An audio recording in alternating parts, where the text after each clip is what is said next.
Hello, जय माता दी। कैसे हैं आप सभी? आपका बहुत बहुत स्वागत है जियोग्राफी विद निकिता में।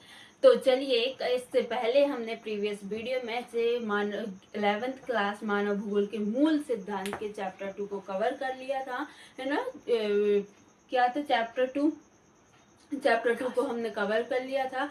आज हम करेंगे चैप्टर 3, है ना, जो है पृथ्वी की आंतरिक संरचना है, पृथ्वी की आंतरिक संरचना। तो मैं उम्मीद करती हूँ कि इस वीडियो में हम एनसीईआरटी की बुक 11th के जितने भी कॉन्सेप्ट हैं सबको बहुत अच्छे से इसमें क्या करेंगे, कवर करेंगे। हर एक टॉपिक को बहुत ही सरल भाषा में समझेंगे।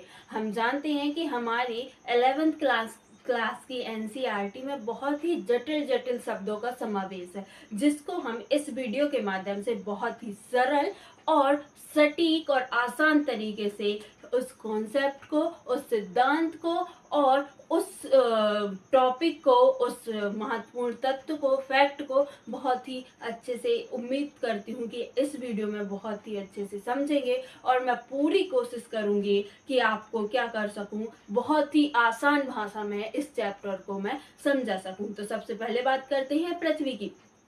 हमने इसके पहले वाले वीडियो में कवर किया था कि पृथ्वी कैसे बनी है, पृथ्वी ग्रह कैसे बनी है, तारे कैसे बने हैं। साथ ही साथ हमने ये भी देखा था कि पृथ्वी कैसे बनी है। तो हमने उसमें ये तो देखा था कि पृथ्वी कैसे बनी, अणुओं से जुड़कर क्या बनी थी, ग्रह बने थे, और उसी ग्रह को हमने क्या नाम दे दिया था, पृथ्वी नाम दे दिया था कि नहीं। जिसने भी नहीं देखा है प्रीवियस वीडियो, तो वो जाके देख ले। और जो भी इस चैनल पे नए हों तो सब्सक्राइब जरूर कीजिए, ताकि आगे आने वाले ऐसे ही वीडियो आपको मिलते रहेंगे। तो मैं बात कर रही थी पृथ्वी की।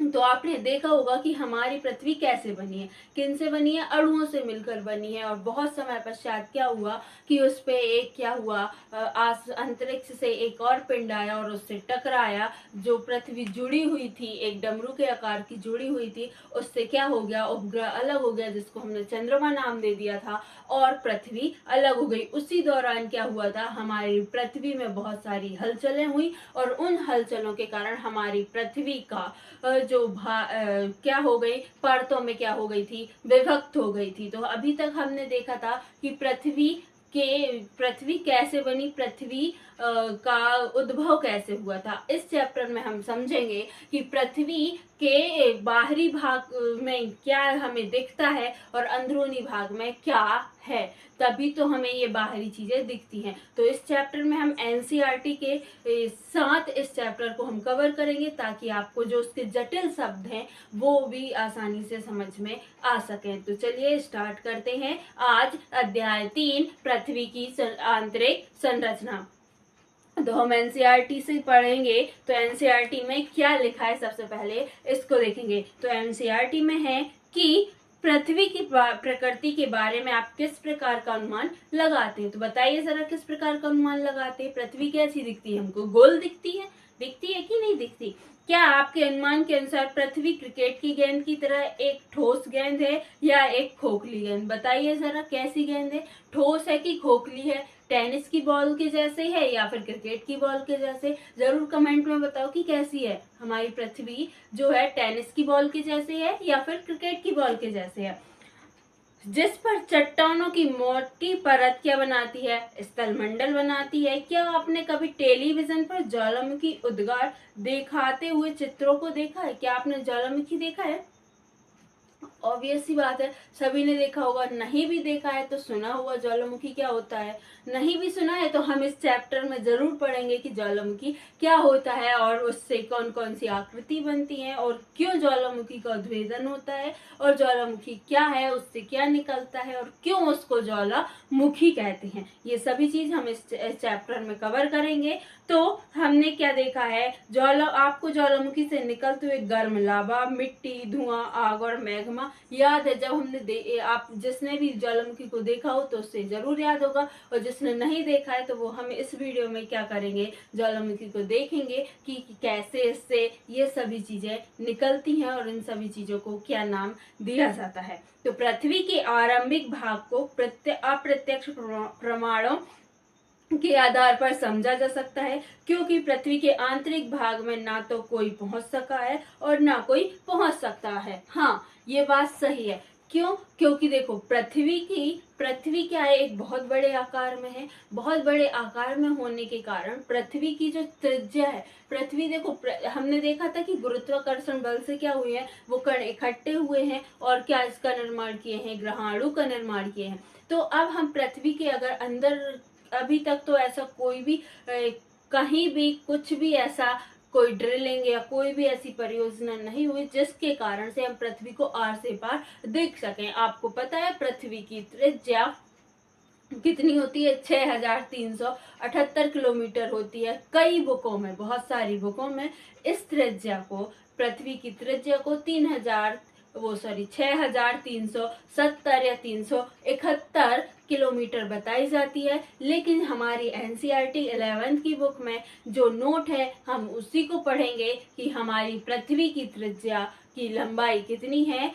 6378 किलोमीटर है। ठीक है, अब हम बात करते हैं कि पृथ्वी को हमने कैसे पता चला कि पृथ्वी में कितनी है? 3 परत पाई जाती है। पृथ्वी की आंतरिक संरचना में परतें हैं। या तो पृथ्वी का अंदर से क्या निकलता, ज्वालामुखी क्या होती? तो चलिए देखते हैं। पृथ्वी के धरातल का विन्यास मुख्यतः भूगर्भ में होने वाली प्रक्रियाओं का परिणाम है। पृथ्वी का विन्यास, धरातल का विन्यास, पृथ्वी के अंदरूनी भाग में जो भी तत्व हैं, जो भी एलिमेंट है, जिससे भी पृथ्वी बनी है, उससे क्या होता है? वो बाहर निकलते हैं, ज्वालामुखी के द्वारा बाहर निकलते हैं और उससे ही भूगर्भ के कारण ही पृथ्वी के धरातल में जो भी चीज हमें दिखाई देती, चाहे हम पर्वत की बात करें, चाहे पठार की बात करें, चाहे मैदान की बात करें, या फिर बात करें कि खनिजों की बात करें, तो ये सभी चीजें हमें काय से निर्मित मिलती हैं? ये सभी चीजें हमें काय से, कोई ना कोई तत्व से मिलती है। और ये इसकी प्रक्रिया कहाँ से निर्मित होती है?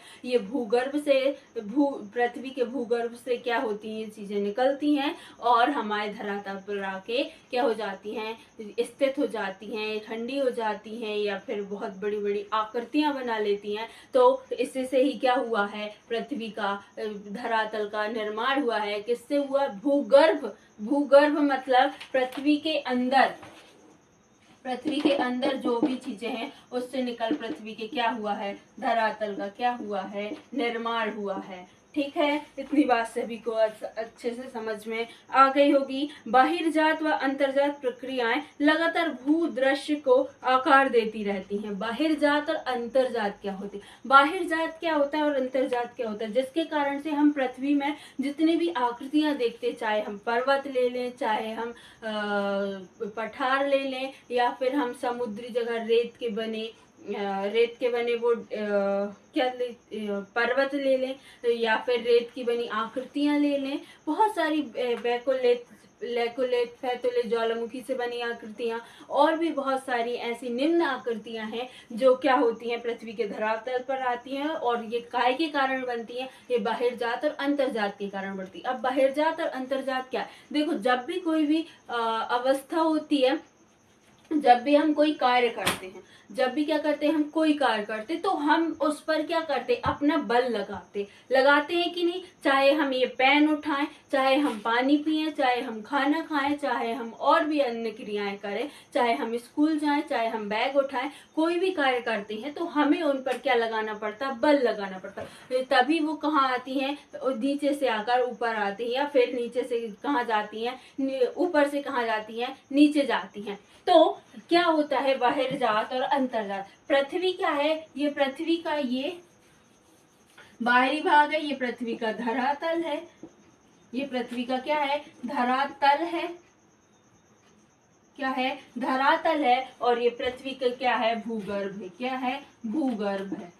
मतलब पृथ्वी का आंतरिक भाग और पृथ्वी का बाहरी भाग, इन दोनों की जगह पे जब भी कोई आकृति का निर्मित होती है, जब भी भूगर्भ से कोई भी ज्वालामुखी के द्वारा कोई भी चीज बाहर निकलती, कोई भी तत्व बाहर निकलते, कोई खनिज बाहर निकलता है, तो लावा बाहर निकलता है, तो क्या होता है कि धरातल में एक बल कार्य करता, बाहिर्जात है ना, मतलब कि बोला जाए कि कोई कार्य कर रहा है, वहां पे कोई फोर्स लगा रहा, कोई बल लगा रहा है, तो उसी को बोलते हैं बाहिर्जात। बाहिर्जात मतलब बाहर से लगने वाला बल, बाहर से लगने वाले बल। मान लो कि हमारे भूगर्भ से कोई एक चीज निकली, यहाँ से निकली और ये क्या हो गई, ये यहाँ पे जाके क्या हो गई, फैल गई। अब ये फैल गई तो इसमें कुछ आकृतियां बन जाएंगी, आकृतियां निर्मित हो जाएंगी और यहाँ से वायु के द्वारा, हवा के द्वारा या धूल के कण आकर क्या हो जाएंगे, इसमें जम चिपक जाएंगे। हवा से इसकी क्या हो जाएगी, झुक जाएगी, या तो क्या हो जाएगी, टूट के यहाँ आके बिखर जाएगी,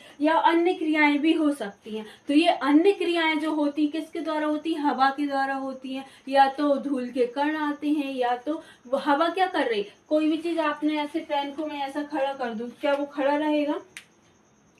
ऐसा यहाँ से कुछ ऐसा धक्का मारूं, क्या ये खड़ा रहेगा? नहीं। अगर मैं इसको खड़ा करूंगी, मान के चलो ये खड़ा भी हो गया, तो मैं अगर इसको धक्का मारूंगी क्या ये खड़ा रहेगा? नहीं खड़ा रहेगा। क्यों? क्योंकि मैंने इस पे क्या लगाया, फोर्स लगाया, बल लगाया। तो ये पेन क्या हुआ, यहाँ से क्या हुआ, गिर गया। तो ये क्या है, बहिर्जात बल है। मतलब बाहर से मैं क्या कर रही हूँ, इस पे फोर्स लगा रही हूँ, तो ये क्या हो गया, गिर गया। यही क्या है, बहिर्जात बल है। वहीं अगर मुझे क्या करना है, अंतर्जात बल की बात करूं, तो अगर मैं इस पेन को निकालूंगी और यहाँ पीछे से क्या करूंगी, जैसे कि हम पेन पे क्या देते हैं, प्रेशर दूंगी, तो यहाँ बाहर से क्या आएगी, रिफिल बाहर निकल कर आएगी, इसकी जो इंक है वो बाहर निकल कर आएगी, है ना, बाहर निकल कर आएगी। तो अंदर मैं क्या कर रही हूँ, इसके अंदरूनी भाग से क्या कर रही हूँ, बल दे रही हूँ, तभी तो कोई भी चीज क्या आएगी, बाहर निकल कर आएगी। तो अंदरूनी भाग से लगने वाले बल को अंतर्जात बल, और जो बाहर से लगने वाले बल को उसको क्या बोला जाता है, बाहिर्जात बल बोला जाता है। उम्मीद करती हूँ कि बहुत ही अच्छे तरीके से आपको समझ में आ गया होगा कि बाहिर्जात बल क्या होता है और अंतर्जात बल क्या होता है। और इसको भी मैं बेहतर तरीके से जब हम इस चैप्टर को पढ़ेंगे, इस चैप्टर के अंतर्गत पढ़ेंगे, तब मैं और भी बहुत अच्छे तरीके से आपको बताऊंगी कि बाहिर्जात बल क्या होता है और कहाँ कहाँ पर लगता है, और अंतर्जात बल क्या होता है और ये कहाँ कहाँ लगता है और किसके कारण से लगता है। तो इसके आगे हम पढ़ेंगे। बाहिर्जात और अंतर्जात के बाद हम देखेंगे कि इसी के कारण क्या होती है, भू आकृतियों का निर्माण होता है। अंतर्जात प्रक्रियाओं के द्वारा के प्रभाव को अनदेखा कर किसी भी क्षेत्र की भू आकृति की प्रकृति को समझना अधूरा होगा। मतलब अंतर्जात अब अंदर से निकला, हमें कैसे पता चला कि किस कारण से निकला, वो कोई भी चीज भूगर्भ से बाहर निकली तो किस कारण से निकली। देखो फॉर एग्जाम्पल मैं समझाती हूँ कि हमने एक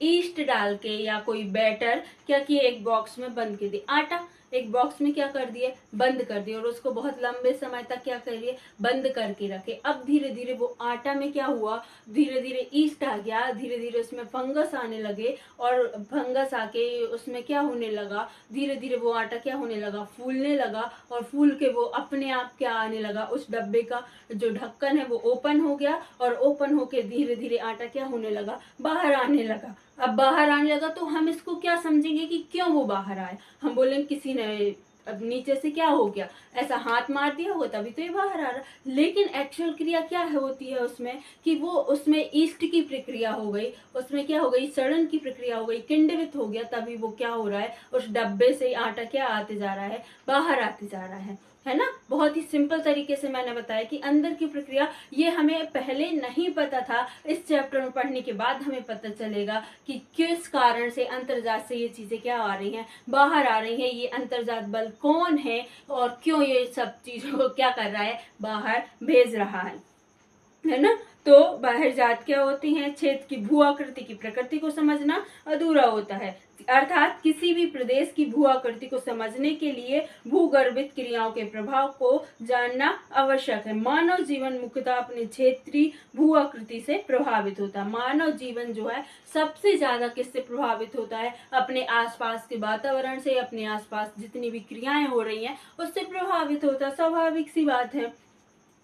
इसलिए भूदृश्य के विकास को प्रभावित करने वाले सभी कारकों के विषय में जानना आवश्यक है, बिल्कुल आवश्यक है। और हम इस चैप्टर में क्या इन सभी कारकों को क्या करेंगे, पढ़ेंगे, है ना। यह समझने के लिए पृथ्वी में कंपन क्यों होता है या सुनामी लहरें कैसे पैदा होती हैं, यह जरूरी है कि हमें पृथ्वी की आंतरिक संरचना का विस्तृत ज्ञान हो। जैसे कि हमने पिछले चैप्टर में पढ़ा था कि इसके कारण से क्या हो गया कि परतों में विभक्त हो गया। तो अब हम देखेंगे कि इसके साक्ष्य हमें किस तत्व में कैसे मिलते हैं और हमें कैसे पता चला कि ये कैसा हो गया, विभक्त हो गया और इसमें 3 परतें बन गई है। कि हमें कैसे पता चला कि 3 ही परतें बनी और कैसे बनी, ये भी हम जानेंगे इस चैप्टर में। तो चलते हैं, इस चैप्टर के अंतर्गत हम किन किन टॉपिकों में बात करेंगे, क्या क्या हम पढ़ेंगे। तो सबसे पहले हमने परिचय जान लिया कि इस चैप्टर में हम क्या क्या पढ़ने वाले हैं। अब हम देखते हैं कि हमें इस चैप्टर के अंतर्गत क्या क्या पढ़ना है, ठीक है।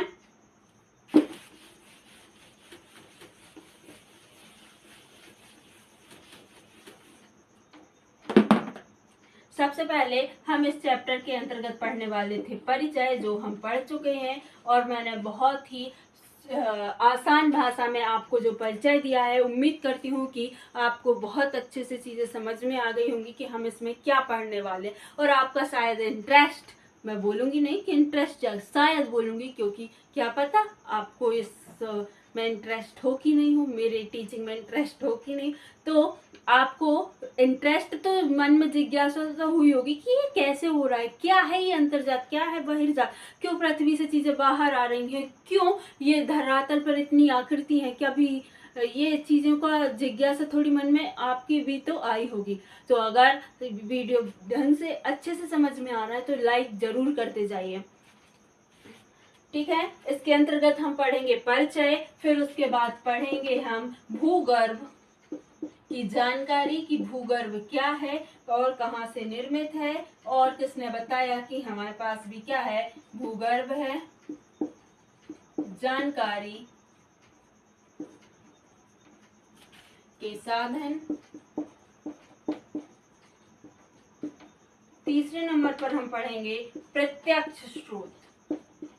प्रत्यक्ष मतलब क्या होता है, प्रत्यक्ष स्रोत क्या होता है, जिनके एविडेंस हमारे पास हैं, जिनके साक्ष्य हमारे पास हैं कि भाई ऐसा ही है और हमने उसको क्या कर लिया, प्रूफ करके देख लिया कि ऐसा है, हमारे पास उसका क्या है, प्रूफ है, तो हम उसको क्या बोलेंगे, प्रत्यक्ष स्रोत बोलेंगे। क्या बोलेंगे, प्रत्यक्ष स्रोत, कि हमने देखा कि ये कैसे होता है, ठीक है। इसके बाद पढ़ेंगे अप्रत्यक्ष स्रोत।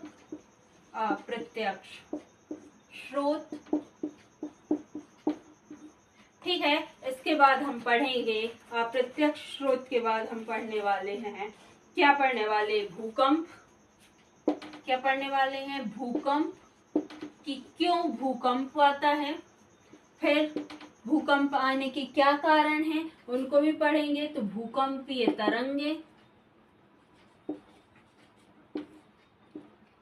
कौन उसका मुख्य, क्या, क्यों आते हैं भूकंपीय तरंगे और उससे क्या निकलता है, ठीक है।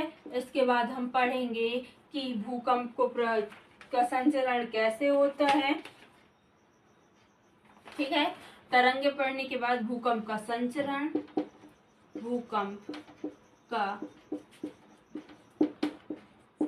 संचरण क्या होता है, भूकंप को प्रभावित करने वाले कारक कौन कौन से, भूकंप के प्रकार पढ़ेंगे। क्या पढ़ेंगे, भूकंप के प्रकार पढ़ेंगे कि कितने प्रकार के भूकंप होते हैं। उसके बाद हम पढ़ने वाले भूकंपों को कैसे मापते हैं, भूकंप को मापने की इकाई क्या क्या है, भूकंप का मापन किन आधारों पर किया जाता है और इसकी मापन को किसने दिया, भूकंप को प्रभावित करने वाले कारक,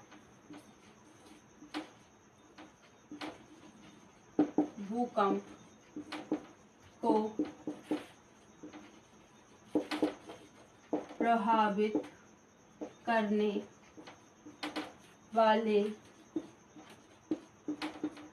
कारक कौन कौन से हैं, ठीक है। और क्या पढ़ेंगे हम इसके अंतर्गत पढ़ेंगे ज्वालामुखी, पृथ्वी की आंतरिक संरचना, पृथ्वी की आंतरिक संरचना। इसके बाद पढ़ेंगे हम ज्वालामुखी।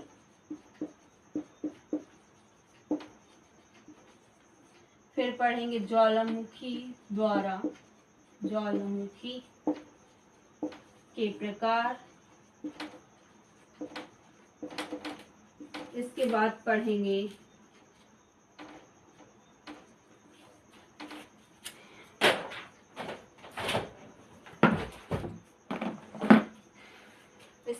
पढ़ेंगे हम क्या पढ़ेंगे कि ज्वालामुखी से निर्मित स्थलाकृतियां, ज्वालामुखी से निर्मित स्थलाकृतियां। और इसके बाद हम पढ़ेंगे क्या कि क्वेश्चन आंसर, है ना, कि इसके परीक्षा में सबसे ज़्यादा पूछे जाने वाले क्वेश्चन कौन कौन से। तो ये चीज़ें ये इतने सारे टॉपिक हमें पढ़ना है। काफ़ी बड़ा चैप्टर है और हम इस चैप्टर को क्या करेंगे, 1 से 2 वीडियो में कवर करेंगे, ताकि क्या हो जाए, आपको बहुत ही अच्छे तरीके से क्या आ जाए, समझ में आ जाए। ठीक है, तो इसके अंतर्गत हम क्या क्या पढ़ने वाले हैं, परिचय पढ़ने वाले हैं, भूगर्भ की जानकारी के साधन, परिचय हमने देख लिया, जानकारी के साधन लेने वाले, प्रत्यक्ष स्रोत मतलब कौन कौन से साक्ष्य हैं जो हमारे पास क्या हैं, अभी प्रेजेंट टाइम पर हमारे पास क्या है, सबूत है कि हम कह सकते हैं कि पृथ्वी की आंतरिक संरचना इस प्रकार से है। अप्रत्यक्ष स्रोत, जिसमें हम अप्रत्यक्ष स्रोत, हमारे पास स्रोत तो हैं लेकिन सब हमारे पास कैसे हैं, कोई प्रैक्टिकली है, कोई काल्पनिक है। तो हम ये काल्पनिक के साथ साथ हमारे पास उन क्या है, हमें अनुमान लगाए हैं कि ये क्या है, इस टाइप की पृथ्वी की आंतरिक संरचना है। फिर पढ़ेंगे भूकंप क्या होता है ना, पृथ्वी क्यों कांपती है, भूकंप क्यों आते हैं। फिर पढ़ेंगे भूकंपीय तरंगें कि भूकंप से निकलने वाली तरंगें कौन कौन सी हैं। फिर पढ़ेंगे भूकंप का संचरण कैसे होता है, कैसे भूकंप क्या होता है, एक जगह से कैसे भूकंप कितनी जगह पे क्या करता है, फैलता है। फिर पढ़ेंगे भूकंप के प्रकार, कितने प्रकार के भूकंप होते हैं। फिर पढ़ेंगे भूकंप का मापन, किस डायग्राम किससे भूकंप को नापते हैं। ठीक है, फिर पढ़ेंगे भूकंप को प्रभावित करने वाले कारक कि भूकंप को प्रभावित करने वाले कारक कौन कौन से हैं। फिर पढ़ेंगे पृथ्वी की आंतरिक संरचना, किस किस को, भूपर्पटी, मेंटल और कोर को पढ़ेंगे इसके अंतर्गत कि पृथ्वी की आंतरिक संरचना कैसी है और कैसे उसका निर्माण हुआ है। फिर पढ़ेंगे ज्वालामुखी क्या होती है, ज्वालामुखी के प्रकार, और अंत में पढ़ेंगे हम ज्वालामुखी से निर्मित स्थलाकृतियां। तो चलिए अब हम देखते हैं कि भूगर्भ की जानकारी के साधन क्या क्या है। परिचय में दे चुकी हूँ, भूगर्भ के जानकारी के साधन क्या क्या हैं। तो चलते हैं एनसीईआरटी में। तो हम देखते हैं भूगर्भ की जानकारी के साधन क्या क्या है। पृथ्वी की त्रिज्या लगभग 6378 किलोमीटर है। मतलब इन्होंने बताया कि पृथ्वी की त्रिज्या जो है, इसकी फोटो ले लीजिए, चाहे तो नोट कर लीजिए कि हम क्या क्या पढ़ने वाले हैं।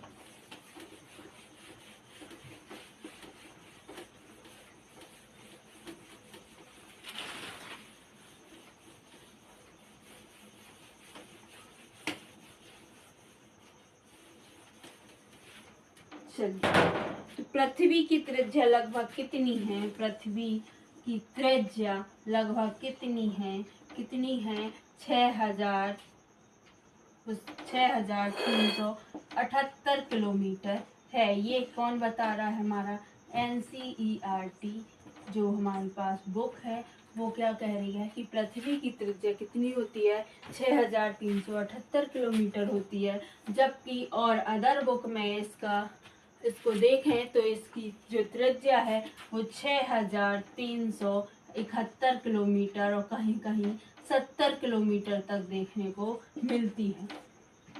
तो अभी हमारे पास 11th की बुक है, हम 11वीं पढ़ रहे हैं और हमारी बुक में सटीक लिखा है कि 6378 किलोमीटर है। तो इसलिए हम इनको क्या मानेंगे, अमान्य मानेंगे और हम किसको वैलिड करेंगे, 6378 किलोमीटर तक क्या पाई जाती है, पृथ्वी की त्रिज्या पाई जाती है। ठीक है। पृथ्वी की आंतरिक परिस्थितियों के कारण यह संभव नहीं है कि कोई पृथ्वी के केंद्र तक पहुंचकर उसका निरीक्षण कर सके। सीधी सी इतने अंदर कोई भी नहीं जा सकता, क्योंकि कोई भी इतने अंदर तक पहुंचना असंभव है। तो इसलिए पृथ्वी पर क्या कर सकते हैं, हम उसके निरीक्षण नहीं कर सकते, वहां के पदार्थ का कुछ नमूना प्राप्त कर सकें। यह आश्चर्य की बात है कि ऐसी परिस्थितियों में भी वैज्ञानिक हमें यह बताने में सक्षम हुए कि भूगर्भ की संरचना कैसी है और कितनी गहराई पर इस प्रकार के पदार्थ क्या होते हैं, पाए जाते हैं। पृथ्वी की आंतरिक संरचना के विषय में हमारी अधिकतर जानकारी परोक्ष रूप से प्राप्त अनुमानों पर क्या है, आधारित है। मैंने वही बताया कि हमारे पास जो अनुमान है, जो उन्हीं के आधार पर हम क्या करते हैं, पृथ्वी की आंतरिक संरचना को क्या करते, जानने की कोशिश करते हैं और उसका अध्ययन करते हैं। ठीक है। तथापि इस जानकारी का कुछ भाग प्रत्यक्ष प्रेक्षणों और पदार्थ के विश्लेषण पर भी आधारित है। मतलब हम कैसे पता कर, प्रत्यक्ष में भी क्या है, थोड़ा बहुत जो है वो क्या है, आधारित है, और उससे जो निकलने वाले पदार्थ हैं उनके परीक्षण से जो हमें रिजल्ट मिली है, उनकी रिपोर्ट मिली है, उसके आधार पर भी हम क्या कर सकते हैं, उसको मान सकते हैं कि जो हमारे वैज्ञानिक हैं, जो अनुमान लगाया जा रहा वो कैसा है, वो क्या कह रहे हैं, वो क्या है, सत्य है। ठीक है। तो अब हम देखते हैं कि पृथ्वी के प्रत्यक्ष स्रोत कौन कौन से हैं और क्या हैं। क्या प्रत्यक्ष स्रोत, प्रत्यक्ष स्रोत क्या कौन कौन से हैं, देखेंगे हम।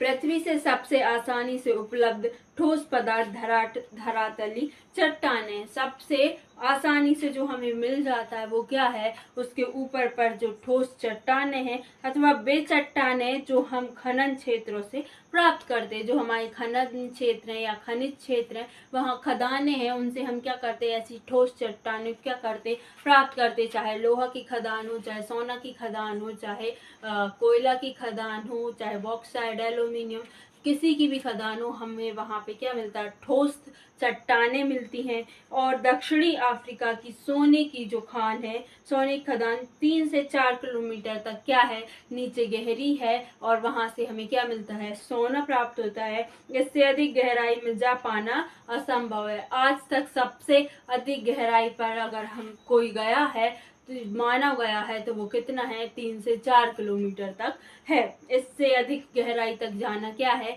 असंभव है। क्यों, बताएंगे।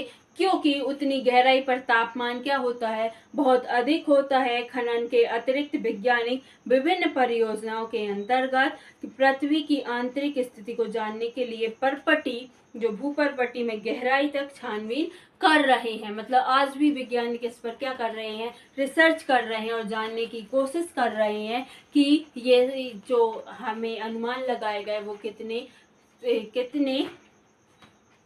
सत्य हैं और कितनी असत्य हैं। परियोजना पर काम कर रहे हैं, जैसे गहरे समुद्र में प्रवेदन परियोजना, डीप ओशियन ड्रिलिंग प्रोजेक्ट। क्या हो रहा है कि ओशियन के अंदर क्या किया गया, एक ओशियन प्रोजेक्ट किया गया, जिसमें उसके ओशियन के अंदर क्या किया गया, छेद किया गया, ड्रिलिंग मशीन से किया गया। जो क्या हुआ कि कुछ नीचे जाते जाते लगभग 12 किलोमीटर तक अंदर गया और उसके बाद क्या हुआ, उसके बाद कोई उसका तत्व ही नहीं मिला। वो वहां पे क्या हो गया, पिघल के क्या हो गया, विलीन हो गया था।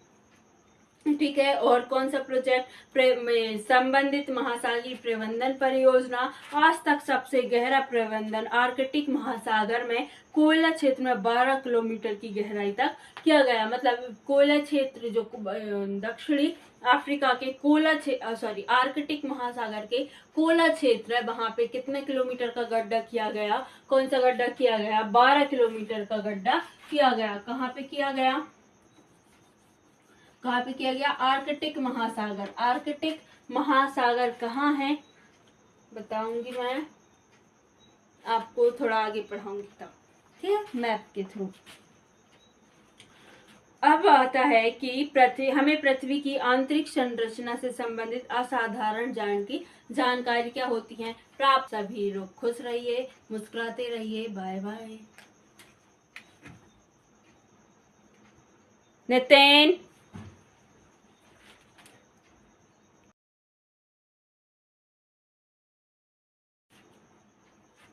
हमने देखा कि प्रत्यक्ष स्रोत के अंतर्गत हमें क्या क्या मिले, तो किन के आधार पे हम क्या कर सकते हैं, अनुमान लगा सकते हैं कि पृथ्वी की आंतरिक संरचना कितने भागों में विभक्त है, 3 भागों में विभक्त है। या पृथ्वी की आंतरिक संरचना कैसी है, गर्म लावे की जैसी है। तो उसके लिए हमने देखा कि गहरे समुद्र में हमने क्या किया, प्रबंधन से छानबीन की, उसके क्या किया, गड्ढे वगैरह किए और पता किया कि क्या ऐसा है सच में। उसके बाद हमने देखा कि ज्वालामुखी पर आधारित प्रमाण देखे कि किन आधारों पर हम ज्वालामुखी से क्या कर सकते हैं, उनके ज्वालामुखी से निकलने वाला लावा, उसका परीक्षण करके हम ये अनुमान लगा सकते हैं, हम ये परिणाम से ये देख सकते हैं कि ये लावा जो है कितनी गहराई से क्या हुआ है, पृथ्वी की भूगर्भ से क्या हुआ है, बाहर आया है। और देख सकते हैं भूकंपीय तरंगों पर आधारित प्रमाण की भूकंप की तरंगों के आधार पर हम क्या कर सकते हैं, इनको क्या कर सकते हैं, माप सकते हैं और पता कर सकते हैं कि पृथ्वी की एक्चुअल में गहराई कितनी है। तो ये हमारे पास हो गए प्रत्यक्ष साक्ष्य। अब बात करेंगे अप्रत्यक्ष साक्ष्य की, जिनके आधार पर हम क्या करेंगे, जिनके आधार पर हम अनुमान लगाएंगे कि वास्तविक में पृथ्वी की संरचना कैसी है और किन के माध्यम से पृथ्वी को हम क्या अलग 3 भागों में क्या करते हैं, विभक्त करके उनकी परतों को क्या कर सकते हैं, अध्ययन कर सकते हैं। ठीक है, तो अब हम देखेंगे कि पृथ्वी के आंतरिक संरचना के लिए जो हमारे पास अप्रत्यक्ष स्रोत हैं वो कौन कौन से हैं। कौन से अप्रत्यक्ष स्रोत, तो अप्रत्यक्ष स्रोत में हम देखेंगे कि सबसे पहले कौन है, तापमान। ये कैसे कि तापमान क्या है कि ये पृथ्वी के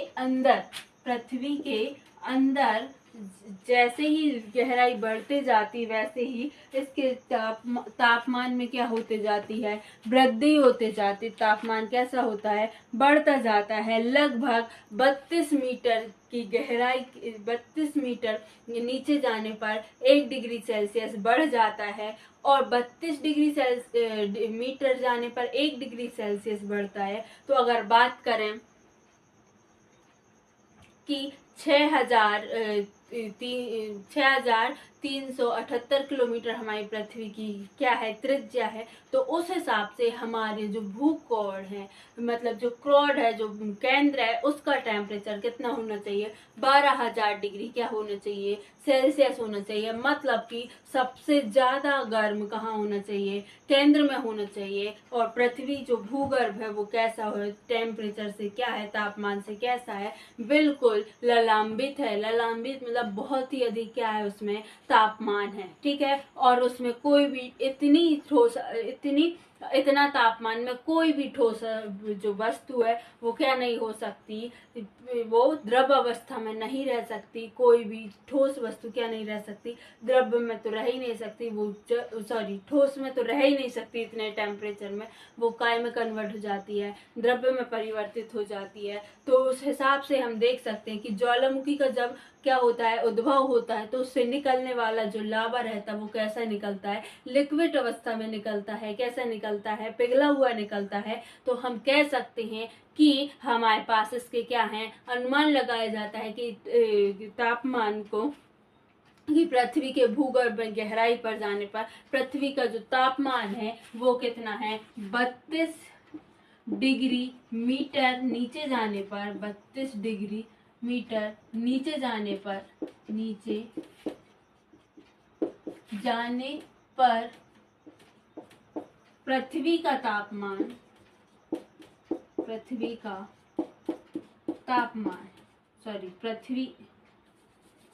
के भूगर्भ का तापमान लगभग 1 डिग्री क्या होता है, सेल्सियस बढ़ जाता है। क्या होता है, 1 डिग्री सेल्सियस बढ़ता है। और इस हिसाब से क्या, इसके अकॉर्डिंग, इसके अनुसार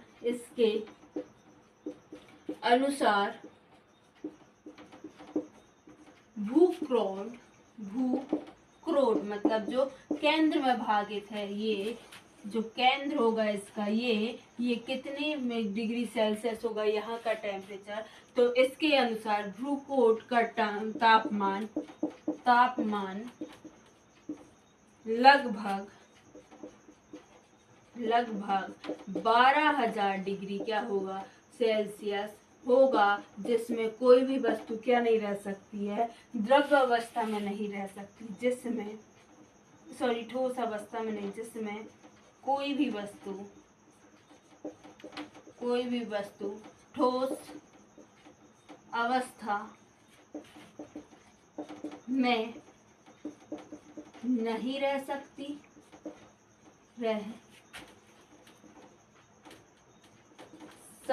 है। और इसका एक प्रमाण क्या है, ज्वालामुखी उद्गार है। क्या है, ज्वालामुखी उद्गार। क्या है इसका एक प्रमाण, इसका यहाँ लिख देती हूँ आगे अगला पॉइंट।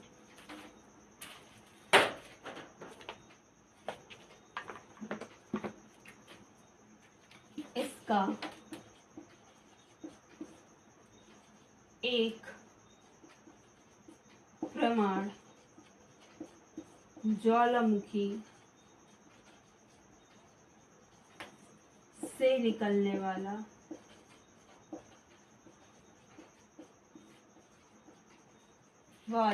लावा है, जो कैसा रहता है, पिघला हुआ रहता है।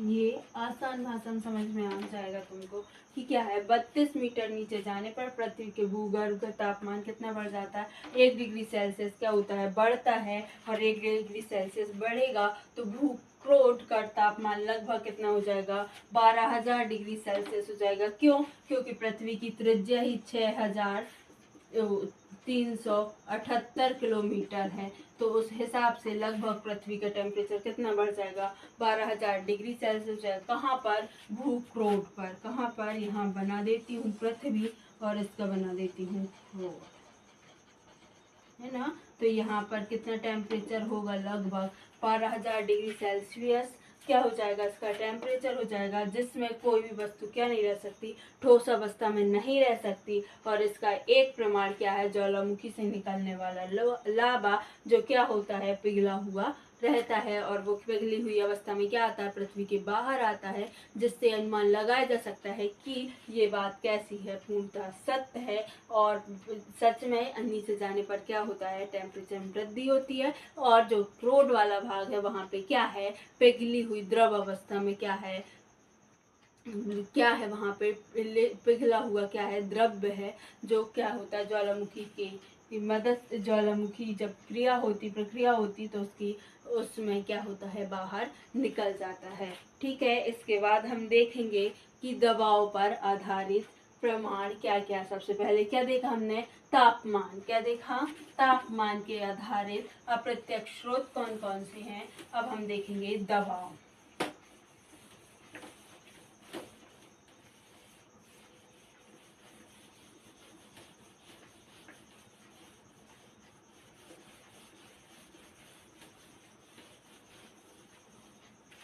दूसरा देखेंगे हम दबाव।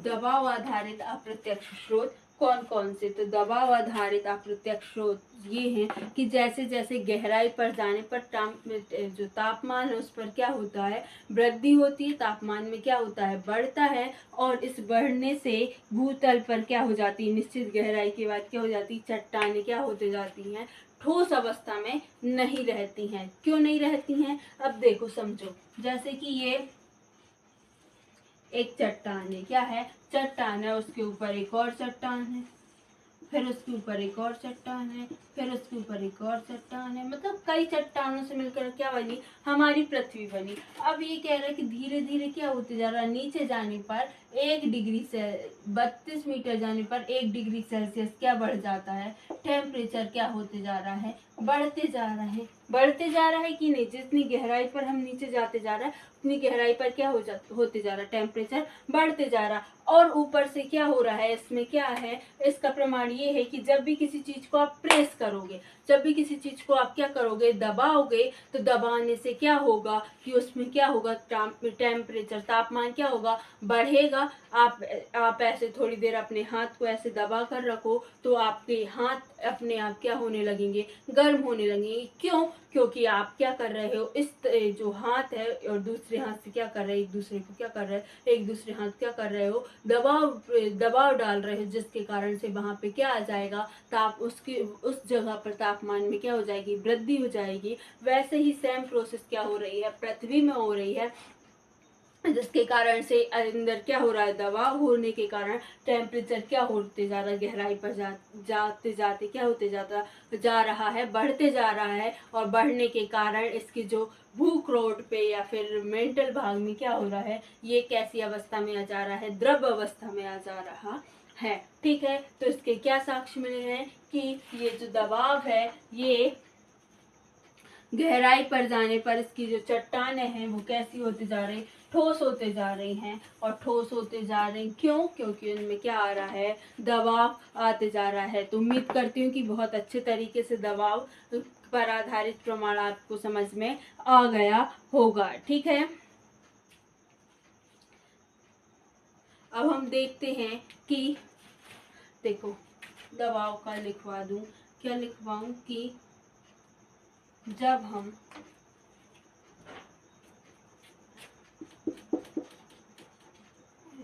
ये चल ही नहीं रहा, ये दिख रहा है, तापमान में वृद्धि होने का प्रमाण दबाव है, क्योंकि पृथ्वी की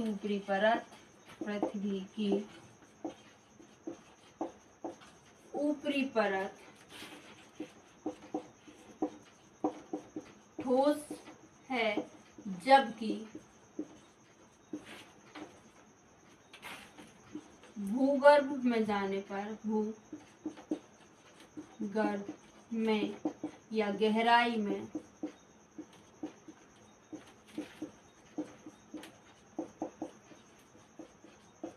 जाने पर चट्टानें की अवस्था परिवर्तित हो जाती है। अवस्था क्या है, यही ठोस द्रव्य गैस है ना, तो अवस्था कैसी हो जाती है, परिवर्तित हो जाती है, हो जाती है। ठीक है, तो ये दबाव का प्रमाण है कि दबाव नीचे जाने पर क्या हो रहा है, दबाव बढ़ते जा रहा है, जिसके कारण से जो चट्टान है वो ऊपर में तो कैसी है, ठोस है, लेकिन अंदर जाने पर वो कैसे होते जा रही, तापमान बढ़ने के कारण वो कैसे होते जा रही हैं, विगलित अवस्था में होते जा रही, द्रव अवस्था में होते जा रही हैं। ठीक है, तीसरा कारण है हमारा घनत्व। ये लिख लो, लिख लिए होगे, जिसने नहीं लिखा वीडियो पॉज करके लिख लेना। ठीक है,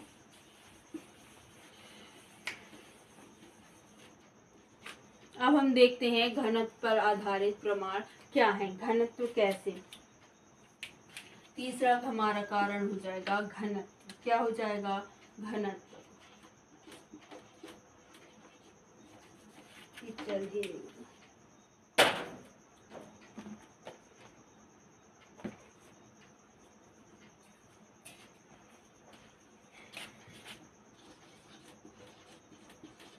क्या है?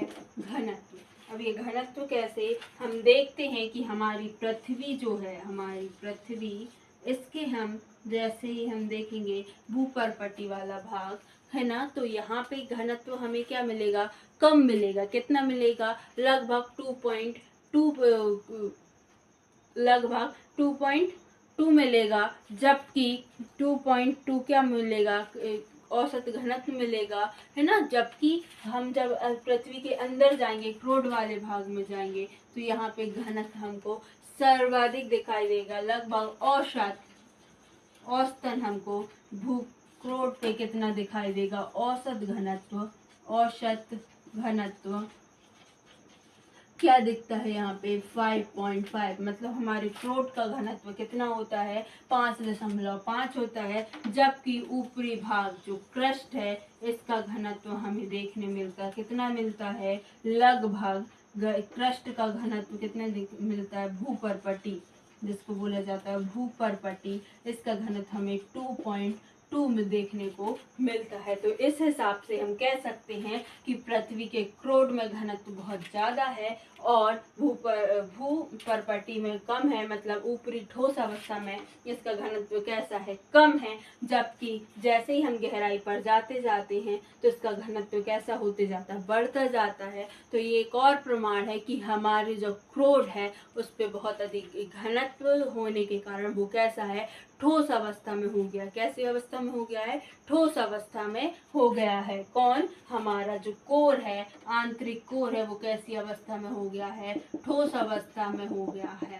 ठीक है, सभी को इतना समझ में आया कि घनत्व के आधारित हम क्या समझना चाहते कि हमारी पृथ्वी की संरचना कैसे बनी, हम प्रमाण कैसे इकट्ठे करें। तो अब अगला आता है उल्काएं। क्या आता है? उल्काएं। तो ये नोट कर लो और लिख लो। सॉरी,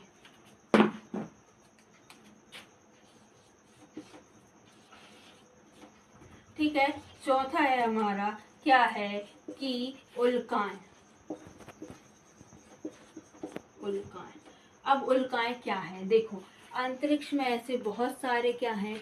पिंड है। जब भी पृथ्वी पर क्या होता है कि उल्काएं आकर गिरती हैं, पृथ्वी के भाग पर उल्काएं आकर गिरती, तो उल्काओं पर उपस्थित जो तत्व हैं, जो पदार्थ हैं, उन वही पदार्थ क्या है? हमारी पृथ्वी पर है। तो हम कह सकते हैं कि उल्काओं में जो भी क्या है प्रमाण, जो भी तत्व हमें मिलते, जिनसे उल्काएं बनी है, वही तत्व हमें कहाँ मिलते हैं? पृथ्वी पर मिलते हैं। तो पृथ्वी पर मिलने के कारण ही क्या होता है कि हम अनुमान लगा सकते हैं कि उनके जो हमारी पृथ्वी का निर्माण भी ऐसे ही कोई तत्वों से हुआ है। जो पहले हमारी पृथ्वी क्या हो गई? पहले बीच में उसका क्या आ गया? क्रोड वाला भाग आ गया और उसी चट्टानों से निर्मित क्या हुई है? हमारी पृथ्वी हुई है। तो हम बोल सकते हैं कि उल्काएं भी क्या है? एक हमारे पास अप्रत्यक्ष प्रमाण है। तो हम यहाँ पे लिखेंगे उल्काओं में क्या लिखेंगे कि उल्काओं में मिलने वाले तत्व उल्काएं क्या होती हैं? पता है ना? पिंड जो अंतरिक्ष से क्या होते हैं? घूमते रहते हैं और आकर किसी और जगह पर गिर जाते हैं। जैसे कभी कभी हमारी पृथ्वी में भी गिर जाते हैं। और उनसे मिलने वाले जो तत्व है, पदार्थ हैं, और पृथ्वी के जो तत्व और पदार्थ हैं, तो उससे अनुमान लगाया जा सकता है कि इनके जो पदार्थ हैं वो सेम एलिमेंट से बने, सेम तत्वों से बने, समान पदार्थों से बने। तो उल्काएं क्या लिखना था मुझे यहाँ पर? क्या लिखा है बुक में कि पृथ्वी की आंतरिक जानकारी का दूसरा अप्रत्यक्ष स्रोत उल्काएं है, जो कभी कभी धरती तक पहुंचती हैं। हालांकि हमें यह भी ध्यान रखना चाहिए कि उल्काओं के विश्लेषण के लिए उपलब्ध पदार्थ पृथ्वी के आंतरिक भाग से प्राप्त नहीं होते, परंतु उल्काओं से प्राप्त पदार्थ, उनकी संरचना पृथ्वी से मिलती जुलती है। ये उल्काएं वैसे ही पदार्थ की बनी ठोस पिंड है जिनसे हमारा ग्रह पृथ्वी बना है। समझ में आ गया कि उल्काएं और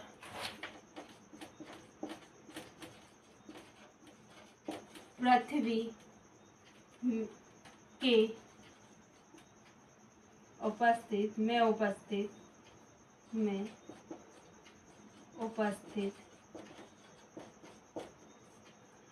पदार्थों से अनुमान लगाते हैं कि यह समान तत्वों से निर्मित हुई है, समान तत्वों या पदार्थ से निर्मित हुई है। ठीक है। और भी हमारे पास अन्य कारक हैं जैसे कि गुरुत्वाकर्षण। क्या है गुरुत्वाकर्षण? गुरुत्वाकर्षण बल है ना, कौन सा? पांचवा। क्या है? गुरुत्वाकर्षण बल। गुरुत्वाकर्षण बल जैसे कि कम भारी जगह, जैसे हमारे अभी हमने देखा था भू आकृति पढ़ रहे, पृथ्वी की संरचना में जो भूमध्य सागर वाला भाग है, भूमध्य रेखा वाला भाग है, वहां पे क्या होता है, कम गुरुत्वाकर्षण लगता है। जबकि जैसे जैसे हम ध्रुवीय क्षेत्र में जाते जाएंगे वहां पर क्या होता है कि गुरुत्वाकर्षण बल क्या होते जाता है, बढ़ जाता है, और वहां पे बहुत ही अधिक मात्रा में क्या होता है, गुरुत्वाकर्षण बल होता है। ठीक है। इसके बाद चुंबकीय क्षेत्र। चुंबकीय क्षेत्र भी वही होता है कि ये चुंबकीय क्षेत्र पृथ्वी मतलब चुंबकीय क्षेत्र किसको आकर्षित करता है, लोहे को आकर्षित करता है। तो हम कह सकते हैं कि हमारे क्रोड वाले भाग में क्या है, सबसे ज्यादा आयरन की मात्रा है, जिसके कारण से हमारी पृथ्वी दूसरे अन्य एलिमेंट को क्या कर सकती है, और अन्य एलिमेंट को अपनी साइड क्या करती है, खींचती है। तो हम कह सकते हैं कि चुंबकीय क्षेत्र यहाँ पर है। ठीक है। अगला है हमारे पास कि क्या है, भूकंप क्रियाएं। भूकंपीय क्रियाएं तो छठवा हो जाएगा, क्या हो जाएगा, चुंबकीय क्षेत्र, चुंबकीय भूकंप है ना। भूकंप की जो तरंगे हैं इनके माध्यम से हम पता करते हैं कि हम जो प्राथमिक तरंग है, द्वितीयक तरंग और तृतीयक तरंग है, वो क्या करती हैं कि प्राथमिक तरंग जो है वो तीनों अवस्था में क्या होती है, चली जाती है, जबकि द्वितीयक तरंग क्या होती है, सिर्फ ठोस वाले भाग में जाती हैं, और तीसरी अवस्था में वो द्रव अवस्था में नहीं जाती हैं, ना ही अन्य अवस्था में जाती। तो हम पता कर सकते हैं कि ये क्या है, उस आधार पे हमें लगता है कि हमारी पृथ्वी का जो भूपर्पटी वाला भाग वो कैसी है, ठोस अवस्था में है, जबकि मेंटल वाला भाग और ऊपरी क्रोट कैसी अवस्था में है, ये कौन सी अवस्था में है, लिक्विड अवस्था, द्रव अवस्था में है, और जो बीच वाला भाग है क्या, क्रोट, वो कैसी अवस्था में, ठोस अवस्था में। तो हम इससे ये ज्ञात कर सकते हैं कि ये किस अवस्था में है। ठीक है। तो आज के लिए बस इतना ही। कल के वीडियो में हम पढ़ेंगे भूकंप क्या होता है। और अगर सारी चीज़ें समझ में आ गई हो और वीडियो अच्छा लगा हो तो उम्मीद करती हूँ कि आप लाइक ज़रूर करेंगे, और जो भी बच्चे नए हैं और वीडियो को देख रहे हैं वो सब्सक्राइब करके ज़रूर जाइएगा। और साथ ही साथ जो बच्चे ने पुरानी क्लासेस नहीं देखी हैं वो जाके प्लेलिस्ट में जाके देख सकते हैं। बहुत ही आसान और सटीक तरीके से मैंने क्या समझाया है, पुराना चैप्टर समझाया, चैप्टर 2 समझाया है। ठीक है। कौन सा चैप्टर 2 क्या था हमारे पास, चैप्टर 2 का नाम क्या था कि पृथ्वी की उत्पत्ति एवं विकास। ठीक। अब मैं बोलती हूँ कि देखो नवरात्रि स्टार्ट हो गई है, और आप सभी लोग अच्छे से श्रद्धा भक्ति करें और साथ ही साथ पढ़ाई भी करते जाएं, क्योंकि नवरात्रि में बहुत ही अधिक डिस्टरबेंस होता है, रात भर का जागरण और फिर दिन भर स्कूल की पढ़ाई। तो वो मेंटेन करके सभी लोग बहुत अच्छे से पढ़ाई करें, क्योंकि लगभग दिसंबर जो नवंबर है उसमें हमारी तिमाही परीक्षाएं होना है। तो अच्छे से पढ़ाई करें, और मैं उम्मीद करती हूँ कि बहुत ही जल्दी मैं आपका कोर्स कंप्लीट कर दूंगी, जिससे कि आप परीक्षाओं में क्या कर सकें, अपना पूरा 100% दे सकें। और साथ ही साथ मैं महत्वपूर्ण क्वेश्चन भी लेकर आती हूँ, तो आप अगर उनका अध्ययन करेंगे तो आप गारंटी के साथ अच्छे से अच्छे मार्क्स में पास हो जाएंगे। तो चलिए आज के लिए जय माता दी सभी को, सभी लोग खुश रहिए, मुस्कुराते रहिए, बाय बाय।